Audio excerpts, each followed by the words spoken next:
আসসালামু আলাইকুম, কি অবস্থা সবার? আশা করি সবাই ভালো আছেন এবং সুস্থ আছেন। ভালো থাকুন, সুস্থ থাকুন, সে দোয়া করি সবসময়। আমি শাহসানি আর আপনারা দেখছেন শাহ টিউব। তো গোল্ড চার্টে আসি আমরা, এটাকে আজকে টেকনিক্যালভাবে এবং ফান্ডামেন্টাল ইস্যুতে অ্যানালাইসিস করব। আপনি আপনার অ্যানালাইসিসের সাথে মিলে গেলে দেন মানি ম্যানেজমেন্ট ফলো করে এসএল টিপি দিয়ে তারপর ট্রেড নেবেন, কারণ যে কোনো সময় যে কোনো মুহূর্তে মার্কেটের মুভমেন্ট হতে পারে। তো আমি একটু অ্যানালাইসিসটা ভিডিও কম দেওয়া শুরু করছি, কারণ আমার যে ভিআইপি গ্রুপ আছে ওখানেই হচ্ছে মূলত আমি সিগন্যাল দিয়ে থাকি এবং প্রত্যেকটা বিষয় প্রতিদিন ওখানে আপডেট দেওয়া হয়ে থাকে। আপনি যদি ওখানে ফ্রিতে সংযুক্ত হতে চান তাহলে নিচের ডিসক্রিপশনে লিঙ্ক পেয়ে যাবেন এবং পাশে বারকোডে ওটা স্ক্যান করে আপনারা জয়েন হয়ে নিতে পারেন। সো আমি এখন চলে যাই আমাদের কাঙ্ক্ষিত চার্টে এবং এটা নিয়ে আমরা অ্যানালাইসিস করব। মার্কেটের বর্তমান পজিশন হচ্ছে ৩,৮৬১। আমি আমার ভিআইপি গ্রুপে কিন্তু জানাই দিয়েছিলাম ৩,৮৬০ পর্যন্ত যাবে এবং এখানে আইসা কিন্তু মার্কেট একটু খামি দিছে। দেন নেক্সট টার্গেট আমরা ধরে রাখছি ৩,৮৯০। তার আগে মার্কেট একটু পুল ব্যাক দিতে পারবে এবং আজকে যদি আমরা দেখি বিশেষ কিছু নিউজ আছে। তো নিউজের দিকে যদি আমরা তাকাই, ৩টার দিকে আমরা ইউরোজোনের কিছু নিউজ পাচ্ছি, যেটা হচ্ছে কোর সিপিআই রিলেটেড এবং সিপিআই এর ফ্ল্যাশের। তো এখানে যে ডাটাগুলো আছে সেটা হচ্ছে ফরকাস্ট করছে হচ্ছে 2.3% এবং 2.2%। তো এখানে এই ডাটা যদি অ্যাকচুয়ালের ক্ষেত্রে বেশি আসে সেই ক্ষেত্রে আমরা ইউরোকে শক্তিশালী হিসাবে দেখতে পারবো, ইউএসডি তখন উইক হয়ে যাবে এবং পার্শ্ব প্রতিক্রিয়ায় যে জিনিসটা হবে সেটা হচ্ছে গোল্ডেও আমরা দেখতে পারি বাই টার্নে। এবং এই ক্ষেত্রে এই নিউজের পর যদি অ্যাকচুয়াল বেশি আসে, ডাটাটা পজিটিভ হয় ইউরোর ক্ষেত্রে, সেক্ষেত্রে গোল্ড 200 থেকে 300 পিপসের মতন মুভ দিতে পারে।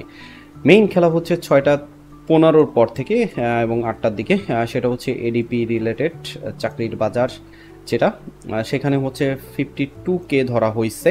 এটার অ্যাকচুয়াল যদি বেশি আসে তাহলে কিন্তু ইউএসডি স্ট্রং হবে এবং ইউএসডি যদি স্ট্রং হয় তাহলে আমরা কিন্তু মুভমেন্ট 600 থেকে 1000 1200 পিপস পর্যন্ত দেখতে পারি। 600 থেকে বিগ মুভমেন্ট হওয়ার পসিবিলিটি আছে। যদি ইউএসডি ডাটা কম আসে তাহলে কিন্তু গোল্ড বাইতে চলে যাবে এবং সেক্ষেত্রেও আমরা 600 1000 পিপসের মতন মুভমেন্ট দেখতে পারি। সেক্ষেত্রে সাপোর্ট রেসিস্ট্যান্ট জোনে গিয়ে একটা বাধাপ্রাপ্ত হতে পারে। এবং 8টার দিকে কিন্তু আইএসএম ম্যানুফ্যাকচারিং এটাও ওরও কিন্তু নিউজ আছে, সেক্ষেত্রেও ডাটা যদি পজিটিভ আসে সেটা ইউএসডিকে স্ট্রং করবে, আর ডাটা যদি নেগেটিভ আসে তাহলে ইউএসডি দুর্বল হবে। অতএব এই ডাটাগুলো দেখার পরে আপনি আপনার এন্ট্রিগুলো নেওয়াটা উচিত হবে। তার আগে হয় কি আমরা যে এন্ট্রিগুলো নিয়ে থাকি এগুলো একটু রিস্ক এন্ট্রি হয়ে যায়, কারণ এগুলো মাপা হয় হচ্ছে আগের যে প্রিভিয়াস যে ডাটাগুলো আসছিল সেইগুলো দেখে এবং কি হতে পারে বিশেষজ্ঞদের কথাবার্তার উপর ডিপেন্ড করে। তো এই হচ্ছে আজকের নিউজের অবস্থান। আমরা যদি এখন টেকনিক্যালভাবে চলে যাই তাহলে মার্কেটের বর্তমান অবস্থান আছে হচ্ছে 3860 এই অবস্থানে। এখান থেকে যদি মার্কেট নামে তাহলে আমরা সর্বোচ্চ পেতে পারি 3844 এই লেভেলটায়। আমি যদি এটাকে একটু মার্ক করে দিই আপনাদের জন্য, আজকের টার্নিং পয়েন্ট হচ্ছে 3843 এবং এর নিচে যদি আমরা যাই তাহলে টার্নিং পয়েন্ট 3813 এবং এর উপরে যদি আমরা যাই তাহলে আমাদের টার্নিং পয়েন্ট যথাক্রমে 3890 এবং 3917, এই কয়টা লেভেল আমরা ধরে রাখছি। তো এখান থেকে যে জিনিসটা হচ্ছে মার্কেট একটু কিন্তু দেখেন একটা এখানে একটা ট্রেন্ড লাইন আছে, ট্রেন্ড লাইনের নিচে অবস্থান করতেছে এবং 3টার সময় যে ডাটা রিলিজ হবে তার উপরে এবং ইউএসডি যে ডাটা রিলিজ হবে সন্ধ্যার সময় সেটার উপর ডিপেন্ড করে কিন্তু মার্কেটটা চলবে। তার আগ পর্যন্ত আমরা মার্কেটকে হয়তো বা এই রেঞ্জের মধ্যে দেখতে পারি। এই রেঞ্জটা যদি ক্রস করে, নিচের রেঞ্জটা যদি ক্রস করে টেকনিক্যালভাবে 3843, তাহলে মার্কেট আরও নিচে নেমে যাবে এবং সেটা নেমে যেতে পারে 3813 আশেপাশে।